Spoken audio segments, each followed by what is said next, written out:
listeners, it's only me, back again for another preview show. It's Group E this time, Belgium, Italy, with the Republic of Ireland and Zlatan Ibrahimovic is Sweden. And as ever, I'm joined by Keeno. Hello, Keeno. It's only me as well. I mean, spoiler alert. Yes, it only is. me. It's just Jack, me and Keeno. Poor Jack hasn't been feeling well, bless him. And he's, as you may have heard if you listened to the earlier previews, all available on iTunes. Jack has gone to rest his throat. Yeah, he's bitten the bullet. And this is arguably why you're here, Keeno. This was just sort of a year in the planning, that in case Jack couldn't make the World Cup preview shows. As I said to you before we started, we've waited all season for this moment. This is going to be great, everyone. You're about to get the most in-depth football chat you've had all season, because we're not going to be distracted by work the space. But no, we're joking. Get well soon, Jack, if you're listening, which you probably He'll be are. all right. He might have turned off now, though. Slagged him off. Right then, this is. I'm going to do a boom group of death. It's a group of death, Keeno. Belgium, Italy, Sweden, and the Republic of Ireland. I hate saying that. It is the group of death, though. It really is. Yeah, Belgium, they're managed by Mark Wilmot, who's sort of, I don't know, he's not university loved in Belgium. Not a lot of experience outside of the international job. No, but they won their group, as you might expect. They are Belgium are no longer a dark horse. We're at that point now, in Belgium's lifespan, where Number they two can in the no world longer, rankings. Yeah, they're no longer a dark horse. They are arguably a favourite. I think rightly a favourite. And you look at their team and you work out why pretty quickly, don't you? Strongest area for you? I think that's quite a good question, actually, because they're quite strong in every area. It's quite difficult to say, actually. I'm sort of just looking through the squad now. I think their midfield is pretty impossible to... Or the defence. I don't know. Or the attack. They're so good. They're so good everywhere. And Courtois in goal. I think the point to make is that their spine is very good indeed. The chances are they'll play Alderweireld and Vertonghen at the back, and you kind of hope they do. They were so good for Tottenham. Interesting because, of course, in the last few years, up until maybe this season, possibly the year before that, those two had been playing as the fullbacks for Company was there, wasn't he? Obviously, Company isn't there due to his injury, and I think Vermaelen, because of his injuries too and lack of form, won't be first choice. So those two will actually have the chance to play in their two favoured positions, and I think it actually will be better for them as a whole to do that. They'll have Mignolet just behind. Well, no, they won't. Sweep the keeper. Courtois will be there as well. It's interesting, Courtois, 24 now, no longer sort of the young kid coming through. Such a disappointing season with Chelsea.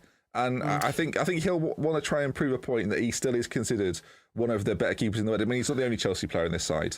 Hazard will want to do the same thing, you imagine. Of course, yeah. I think it's more difficult to judge Courtois' season as it is Hazard, who's obviously been awful this season. His form's been very poor. Difficult to say with Courtois. Played a lot of games. Injured as well, Courtois, though, should be noted. Had a couple of injuries, I think. I think it was more multiple injuries with short spells out rather than sort of one big injury. So that may count for something in his form going into this tournament. But yeah, it's difficult to say. And I think you're right. He does have something to prove. As do Belgium as a whole, I think. Yeah, it's a very good point. They didn't do badly at the last World Cup. I think we should be fair. Quarterfinals, not a dreadful outing for them. But I think even then people expected a little bit more. We go into this tournament. You mentioned Hazard, undoubtedly for me anyway, their key player going into this tournament. If he plays well, Belgium will really tick. And I think it could be exciting. Do you think... I mean, it's difficult. You kind of mentioned it, but it's difficult to weigh up how he'll play this tournament, isn't it? Because of how poor he's been. Lukaku was a bit different towards the end of the season. They've got Kevin De Bruyne, I think he's had a very good first season in the Premier League anyway. I think he's been fantastic. And I think really when you said star man, it has to be De Bruyne on current form at least. I'd go with that actually. He's undoubtedly the player who is playing the best out of that sort of front line. And we all know the talent they have. I think I don't know. I'm slightly sceptical. Well, I wouldn't say sceptical, but a little bit cautious on predicting where Belgium are going to go because you mentioned their World Cup result. It was okay. Arguably could have been better. And I feel like we haven't seen the best of them in any sort of competition yet. That World Cup was the first time that we'd seen them in a major international tournament, sort of with this group of players, this fantastic generation of players that they have, and it was sort of 6.5, 7 out of 10. We've not seen them at their peak yet, and it'll be interesting to see if they can reach that at this tournament when arguably the competition is weaker. Yeah, I think they're a tad unfortunate. They're a bit like Belgium Belgium, they are Belgium. A bit like Ajax when they get a tough Champions League group. I think to put Belgium in with Italy and Sweden, a little bit tricky for them. Maybe that's where I think the Ajax comparison is actually a bit unfair. Sweden are probably the Ajax, actually. They've got a decent side. Do we? Again, you don't really know with Italy, do you? It's called a group of death for a reason, folks. It's very difficult to predict who will come out of this group. I think one team is going to die in this group. One team is going to. We'll talk about them in 2 teams' time. I would like to see Belgium have a really good tournament. I think they're the kind of team. I agree. They're certainly going through sort of their, I don't want to say golden generation. I feel like that's been tarred because of England. But with De Bruyne, with Lukaku, Hazard, Nainggolan, Witsel, Fellaini, Dembele, players we didn't even talk about, I think that's enough in that sort of front 6 area to cause plenty of teams in this tournament, even Italy, even Sweden, big problems in the group stages. And I think if they perform well, the sky's the limit for this Belgian team. It really is. I think it depends on Christian Benteke, but no, I wish it did. I wish we'd go into this. I was going to say, informed striker. Blimey, that'd be nice. But yeah, last time out, obviously Origi shone. It'd be interesting to see if he gets any game time. Well, it was obviously the World Cup which sort of kick-started Origi's career, really, and moved forward. You got him the dream move to Liverpool, So, dream move. Lukaku wants a move, so there's a lot resting on his shoulders. Arguably, Benteke wants to move as well. So. Hopefully. We talk about De Bruyne and Hazard. Lukaku, again, it's similar to Courtois, right? He's at the age now where you're not a kid anymore. You've got to start proving yourself. And if Belgium has progressed in the tournament, you suspect a lot lies on the shoulders of Romelu Lukaku.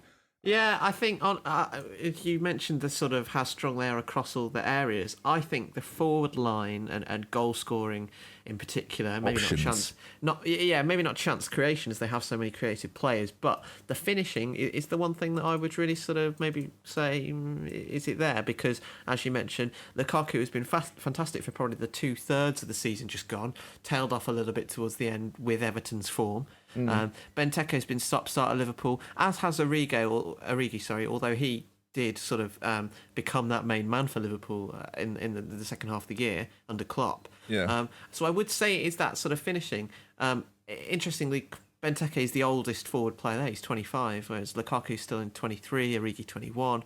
Yeah. And they also have Mishi... Batshuayi, he's called. Batshuayi. Yeah. We'll go with Michy. Who I must confess, I've got no knowledge on him. He's, again, I mean, it won't surprise you. Yeah, Full manager wonder from Marseille. You can snap him up for around £50 million in the game. Yeah. Other football games are available. Yeah, but not as good. So there you are. I like the fact we've kind of gone through the whole of Belgium's side without talking about one of the best players in the Champions League final, Carrasco, who... You never know. Only got 4 caps. One of the least experienced players in the side. So much depth to this team. Yeah. It's incredible. Well, maybe not defensively. I think you look at the defence. They've got Denier, who's at Galatasaray. They've had obviously the 2 boys at Tottenham and Vermaelen at Barcelona. Beyond that, I guess I'll explain how strong they are by reading out the club names: Club Brugge, Genk, Ostend, I think that is, and Montreal Impact. So if anything does happen to the starting sort of defenders, they could be in a spot of bother. Players to miss out: Boyata's not there, injury. Lombards isn't there, injury. Company's not there, injury. I'm Certainly interested hit them to pretty see. hard. Interested. You mentioned Denier. I'm quite interested to see how he performs because he's been at City for a few years, so Manchester City, and sort of has been loaned out. I think he went to Galatasaray, was it? Galatasaray, and then he's moved somewhere else. And so he's not had a chance at City yet. With Guardiola coming in, he may want to blood some of those young players, which obviously City have a big crop of excellent young players, as we've seen with Iheanacho, etc. So it'd be interesting to see if he does get a chance at all. As you mentioned, if that first choice centre-half pairing do take a knocker out for a game or two, it'll be interesting to see if he goes in there and performs. Indeed. Let's move on then to the new Chelsea manager and his team. Antonio Conte then. Antonio Conte is the man of the moment, Keeno. Are we expecting Italy to do wonderful things? Well, Italy are like the most unpredictable of teams. I feel they're unpredictable at a lot of championships, but they always seem to come up with some sort of goods. I don't know what would be considered a a good run from this Italy team by Italian fans. But I certainly think they have the ability to get out this group quite easily, really. If we're assuming, I mean, I don't want to get into the group predictions too early, but if we're assuming Belgium will win it, I think Italy are the front runners for that second place spot from the other three. And they certainly have a lot of quality. When sort of casting my eye over this Italy squad, the thing that sort of sticks out to me is that they have a lot of very excellent sort of players that you would play sort of in the three behind the one, sort of attacking inside forward players. They've got like Candreva, El Shaarawy, who hasn't been played as a centre forward for quite some time now, Insigne wide forward, Simone Zaza, Giaccherini, Florenzi, etc. I could go on. So they've got a lot of those creative players, but their actual number nines, where you could Pella. Jack's a fan of Pella, as we know. I mean, I'm a fan of Pella as well, but his form has been patchy this season. And Immobile, after getting that move to Dortmund, which didn't work out, and then he moved to Sevilla, he's had a rough sort of 18 months in the domestic game. He's only got 1 goal in 12 appearances for Italy. Pella's got 5 in 12. So there's not a huge amount of goals from those sort of established number nines. So I think that will be where, if anywhere, they struggle. Because we all know... with Buffon in goal and the established back three, if you just play a back three from Juventus, we know they're strong there, and they also have very good fullbacks in De Sciglio and Darmian. Yeah, I think the interesting thing about when we talk about the forwards there, the forwards at the last tournament for Italy were Balotelli, Cassano, Churchy, Immobile, and Insigne. You look at it now. Pretty different. Yeah, very different. You look at players that have missed out. Giovinco's not there. Quagliaro's not there. Berardi, very hotly rated, has been at Sassuolo. I think he may even got a move lined up. It's surprising. I think owned by Juventus, Berardi. I think he. Yes, he's been on loan at Sassuolo. That makes sense to me. Maybe. One of those buyback things. Yeah, it's fascinating that they're not there. You think about other players that. So obviously, we talked about how good Spain are in the previous show. Italy win the final 4 years ago. Yeah, that's what I mean. They seem to just continually pull out these results at tournaments. I think you look at the team. I'm looking at the squad now that have sort of had recent call-ups, and you look. I'll go through some of the players, right? So players that aren't in this squad that have been in and around the squad: Montalivo, Bonaventura, Verratti, Marchisio, Pirlo, Batelecki. Like, it's a very, very experienced lot missing out, yet there's still experience within the side. Daniel De Rossi being the key man, I feel like. I think everything will revolve around him. Well, it's interesting. Pirlo has been such a staple, hasn't he, of this Italian side. When you think Italian national team, I think a lot of people think Pirlo. With him not being there this time, it's going to be interesting. Will they fare better without him? Now he's not the focal point. Will it be a little bit more dynamic for them, or will it be a case of that he really did run the show, and at an international level, did you need a player like him to dictate the tempo? Are Italy a good enough side without him? That's going to be the question mark hanging over them this tournament. I think at the back, they're going to be as solid as a rock. I think we talked about, but it's interesting, you talked about Belgium, their weak point being finishing. There's teams in this group that will be quite happy to defend. I think Italy will, I think Republic of Ireland will. They'll be quite happy to sit back and defend and soak it up and then try and hit them. And with Buffon, Chiellini, Barzagli, Bonucci, I sense that might be what happens with Italy. For sure. I think that also plays into the weaknesses that we mentioned of Belgium with their striking options and their lack of form in the last sort of couple of months. I think teams will be happy to soak up pressure in the knowledge that a team like Belgium may not be as lethal as they could be, and try and hit them on the break, for sure. Do you think these two teams, I think they're kind of like the traditional favourites, do we think that they will both see it through? I think Italy are so sort of wishy-washy. It's quite difficult to know with Italy. They are, but I think when you look, I mean, we called this the group of death. When you look at the other two teams in this group, we'll get onto them in a little bit, Republic of Ireland and Sweden. I think Sweden are, to sort of give it a boxing analogy, I think they have a glass chin and possibly the biggest, well, maybe Wales, but alongside Wales, the biggest sort of one-man team in the tournament. Well, the one-man teams faced, didn't they, recently? They did, and Sweden won 3-0, although Bale didn't come on till I think the 70th minute, so quite difficult to fake, but they put them away. But I think Sweden do have a bit of a glass chin. I think they don't quite have the backbone that you'd want to sort of get out of this group. But with this third place qualifying thing, it could well happen. It does really blow everything open. Every team's got a chance, apart from the Czech Republic. If you listen to the previous show, you'll know why. I think we'll move on to Ireland then. Roy Keane's scary, isn't he?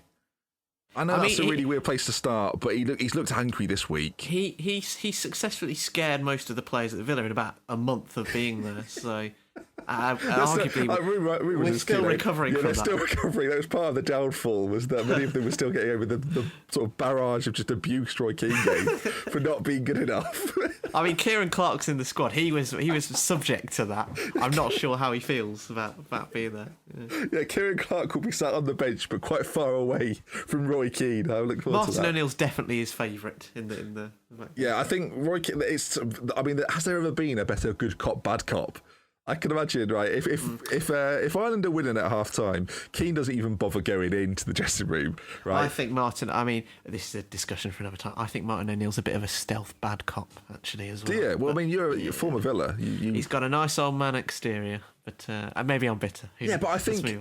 Okay, Keeno, let me put it this way, Keeno. In a partnership that involves Roy Keane, Martin O'Neill is without doubt the good cop in that scene. He's the arm around the shoulder. Keane has got a whip in the dressing room. He's got a rake. He's got anything he can get. He's fucking hands on people, and he's ready. As I say, if they're winning, O'Neill goes in and goes, "Well done, Blanche. That's a great. I won't do that accent. That's a great performance. Well done, everyone. Good work." Keane goes in. It's not a right, listen to me. It's a bang, goes to the door. Who wants to leave like I did in 2002? Who wants to go? Do you think... The door's there. Who wants to leave? I walked out. I regret walking out. I've used it. I've used the door. I just want to apologise now, 3 minutes into our island chat, that we focused it.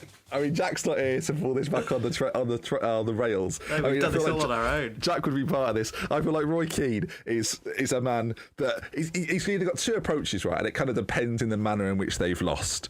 I think if they lose trying, Keane walks in, silent, looks at them all, and then just looks up at the door and looks back at them all. And that's enough. If they've not tried, I mean, someone's getting a black eye. In that squad, I think James McLean might be the man to walk out with a black eye. Jonathan Walters, I could see some fights happening. I don't know. James McLean is 27. Yeah, I still see him as like a 19-year-old pacey winger. And he has 40 caps. Like he's an international veteran, which is crazy to me because he's possibly the most one-footed player I've ever seen play in the flesh. Well, speaking of sort of veterans, Keeno. Yeah. Ireland have got two of the most, well, three actually, of the most veteran players in the entire tournament. Robbie Keane, 143 caps. Shay Given, 134 caps. John O'Shea, 111. And you've got Aidan McGeady as well, who's got 82. Add those together, that's probably like 3 times more than the England team put together. I feel like it's a lot of caps, isn't it? Robbie Keane's still doing it, Keeno. Even at LA Galaxy at 35, he's still doing it. Him and Shane Long could be quite a nice little foil. You never know. And Shane Long... I think Shane Long, who also has there's a lot of caps in this team. Shane Long has 62 caps for Ireland. It's a lot. Which is a lot. And he scored, and he was fantastic in the friendly that they won against Germany. Or it might have been, it was the qualifying, during qualification. He scored that brilliant goal in the 1-0 home win. And I think that's probably their best result to date. And he's played, his form at the back end of the season for Southampton was excellent. It was really, really good. So I think he could definitely go on to be their main man. With Keane in support, I think Keane will play the kind of almost the Wayne Rooney sort of off the striker role. Obviously, he's 35. I don't think he can run the line. Oh, well, he obviously can't. I've seen him play in the last few years at the Villa. He can't run the lines in the same way that Shane Long can. But he's definitely a major goal threat for Ireland. It's not Ireland haven't got a terrible team. I just think compared to Italy and Belgium, they're way off the pace, and they don't have, like we spoke about Wales before. I'm sure they hate being compared to the Welsh, I must say, but they don't actually have a superstar. There isn't a superstar on this side that will pull them through. Robbie Keane kind of is their superstar, and he's not quite Gareth Bale level at this point. There is, and obviously we compare them to Sweden, who I think is the team really that we should be comparing them to, because I think Italy and Belgium are obviously the traditional and probably proper favourites in this group. They do not have that sort of immense, massive, over sort of reaching level of quality in one player that can, as you say, just win them a game like that. You know, that's where they'll suffer in a matchup against a team like Sweden, because I feel Sweden. I mean, we can move on to them as well. Sort of compare the two. I think Sweden, man for man, have a not dissimilar squad to Ireland in terms of I think that's quality. fair. I think that's really fair. I think they're quite evenly matched teams. But the one X factor, which will probably come into it when they play each other, is the Zlatan factor. I hate to say it, and a lot of mainstream media sort of cottoned onto the Zlatan meme in the last sort of 3 or 4 years. Yeah, things with United though now, when suddenly he's amazing, best player in Europe. All of a sudden, but it is the case. Where regardless of that, I mean, he's had such a brilliant season, probably one of his best that he's had. I guess league-wise, it's like tricky because his league isn't as strong as La Liga or Serie A, especially when he was in those leagues. But in terms of sheer performance within the division, I mean, you can only beat what's put in front of you, right? 30. I mean, listen to this, folks. We're talking about Robbie Keane, right? Zlatan this season in Ligue 1. You can say what you like about Ligue 1. 38 in 31. Like that's Messi, Ronaldo levels of like ratio. And if it was that easy to score in League 1, there'd be other players doing it, right? But Zlatan's done it. I think you're completely right. I think it's fair to say that Sweden and Republic of Ireland have somewhat similar squads. There's not too much between them. Again, you look through the Swedish team, there's quite a lot of experience there. Kim Karlström, Isaacson, their vice captain, Zlatan himself has got 113 caps. They're very similar in terms of... Seb Larsson. Yeah, their defence is a little bit more inexperienced, but generally speaking, Henrik Larsson, generally speaking, they've got a very sort of... They've got quite a nice blend. I think Ireland are in a similar position as well. They've got quite a nice blend of players that have been there and done it, and players that have still got something to prove. And I think that stands them in good stead. I think it's exciting that there's kind of this battle up top between Belgium and Italy, and then you kind of have this third place battle between Sweden and the Republic of Ireland. I'm sure if you ask Zlatan, he'll say he'll win the group. But I hope that we see something nice out of Sweden. I think for a long time Sweden kind of depended on the Henrik Larsson, and in recent years they have depended on Ibrahimovic. Of course, there are players like Freddie Lundberg and whatnot in previous years that have helped them. But I do think after such a good season, he's going to get his nice move this summer as well. I think he's arguably in the happiest position he's ever been in his career. Everything's kind of been decided for him. He gets to make all the decisions. And I think the big difference is, right, we talk about these players, Keeno, that are... They're big players within their squad, but some of them don't actually like that. You look at Lewandowski and Bale, I don't know how much they relish being the star man. Yeah, I see that. Comparatively to Zlatan, who bloody loves it. Yeah, I was going to say, I might use the first expletive, but we'll go with bloody. He bloody loves it. He does absolutely relish the opportunity to be the star man. He thinks he's the biggest name at the tournament, without doubt. I mean, lengthwise, he's almost there, but he really does think he's like the star. And I think it'll be enough for Sweden. I think that they'll finish third. I think Ireland, sadly, will finish fourth. They'll put up some good battles. I'm sure they'll give Belgium a good game. I think that'll be interesting. So I think that Roy Keane will have them defensively set. And if they're not, the whip will be out. Yeah, and also on the Republic of Ireland Belgium thing, we mentioned it in the last show regarding Croatia and knowing a lot of the Spanish players. They will know a lot of the Belgian players. Of course, a lot of them play in England. And so did many of the Irish players. So that will be a factor, and it may be quite a closer game than one might think looking at the two squads on paper. Yeah, I think looking at if you look at the sort of starting 11 of Ireland, right, it's actually quite good. Like it's not bad at all. No. I think depth-wise, it's a little bit hit and miss. I think when Wes Hoolahan is one of your most creative players, it's a bit of a problem. Like I know he's done okay for Ireland, but goals from midfield might be the problem. There's quite a big dependence on Robbie Keane, and I think it's going to be curious. I like the squad though. I feel like I've sort of rated them. We're going to say, they're going to finish bottom quite comfortably. They're going to get battered by Italy and Belgium, but if you look back at history, they've always been competitive, right? So I think it raises quite an interesting point when we talk about this third place mechanic, right? So correct me if I'm wrong. The teams that qualify, how many is it that qualify from third position? I think it may well be 4. So 4 of the 6. I could be wrong. I don't want to get. I feel like this is something we should definitely know. Yeah, but with this change of mechanics, it's quite difficult. But I think with this, we've discussed it throughout the different shows. Right, I think with this that the teams that actually might benefit from this sort of best placed third team are actually not teams like Ireland and Sweden, who are actually in really talented groups with two other very good teams and themselves who are very good teams, in general themselves. I think they will have close games. And between all 4 of them, I think Belgium and Italy will come out on top, but they'll all be quite close. And I think that leaves quite not as much room for one team in third place to maybe go on a plucky run and maybe nick a result off a big team. I think that might actually happen in a group, maybe the one that we touched on at the start, even like an Albania or a Wales, or a team that sort of comes out the blue and can sort of surprise the one big name in the group. I don't think that there's less room for that to happen, in my opinion. I mean, we'll have to see how it plays out. I think there's less room for that third place team to come forward in a group where there's so much talent, because this is if you sort of put all these teams together, it's arguably the most talented group in the tournament in terms of the 4 teams that are there consistently. If they come third, I've just done some working out. It is 4 teams, right? If Ireland or Sweden come third, because we should probably outline this for everyone listening, because it's new to everyone, isn't it? Chances are it'll be Ireland or Sweden coming in third, just based on reputation, on the player, like the squad depth. I'm trying to be diplomatic about this. They will play, the team that comes third in that group will play either Spain, like assuming they win their group, or France, depending on whether they win their group. So it's quite like, for the teams that finish third, right? Great, you finish third, but you're going to play a bloody difficult team. You literally play a winner of a different group. So all you have to show for it really is just getting out the groups. Yeah. But again, I think that's something you look back at and you go, oh, you know what, we went out in the knockout stages of a like international competition, and you might go, look back and you think, that's not too bad. You know, especially for a team like Ireland, that there's zero expectation. I feel like maybe there is within Ireland, but overall, zero expectation. Go out there, have a bit of fun. I distinctly remember them at the 2002 World Cup. I think Robbie Keane scored in a game against Germany.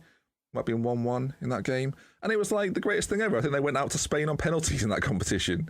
I mean, that says a lot, doesn't it? It should be said more recently, the last tournament they were in, which was the last Euros, of course, 2012, quite disappointing. Did they 0 points in that group? Yeah, so they have something to prove. Obviously, a different manager, and we'll have to see how it goes. Yeah, and basically Roy Keane's there, so everybody watch out, because you're going to be in trouble. As mentioned, that does bring us to the end of the group. Is it E now? Are we on? I'm all over the place. A, B, C, D, E. Yes. E, Group E chat. If you have enjoyed it and you're listening on iTunes, please leave a rating over there. If you want to listen on YouTube, or you have listened on YouTube, please leave a like on the video. Also, leave your comments on YouTube as well. If you let us know your thoughts. How do you think will the teams get on in this group? I'm sure some Ireland fans will be telling us that they're contenders, which I like. Yes, from me, Ben, from Jack, who's not here, but I'm sure he sends his best wishes, and from Callum Keane.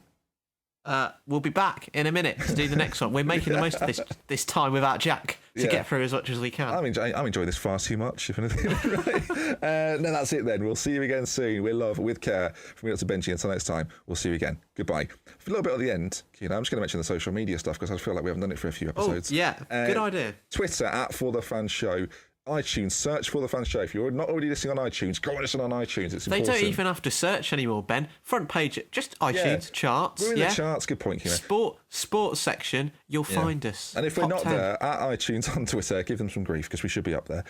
You can find us everywhere. If you want all the links to everything and you're a bit confused, forthefanshow.com. There we are then. Goodbye. Keeno, final word? Good evening. I think too late for that. Of a gold, Benji. It's perfection. Keeno, I think you're going to have to be calling for an oxygen mask over here, my friend.